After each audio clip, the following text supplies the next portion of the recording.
Cream cheesecake for today's video. Hi mga Joe, another cake, another day. Tignan nyo naman yung cake na to, kahit nasa freezer ay malambot pa rin. O, tignan nyo, ang lambot, diba? Lalabas ko pa lang nga dyan at tinignan ko nga kagad kung malambot pa din. At sa may board nga, naglagay nga ako dito ng glucose para kahit malayo yung lalakbayan ng cake natin. Huy, lalakbayan. Opo, para hindi siya dumulas or matanggal sa board. At dito nga, nilagay ko na nga yung cream cheese natin. At kung makikita nyo, may brown pa nga sa gilid ng cake natin. Hindi ko na po tatanggalin yan dahil gustong gusto ko yan kahit hindi ako yung kakain. Uy!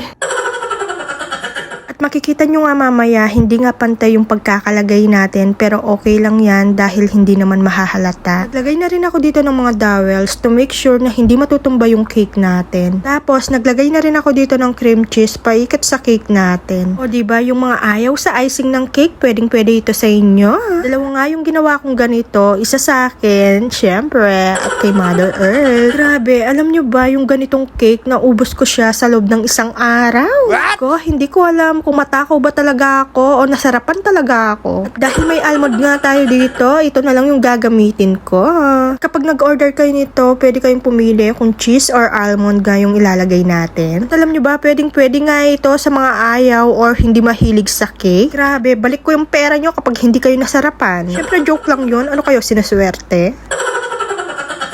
Pag hindi kayo nasarapan, huwag na lang kayo mag-order ulit sa akin. O, paalala Jo bawal matakam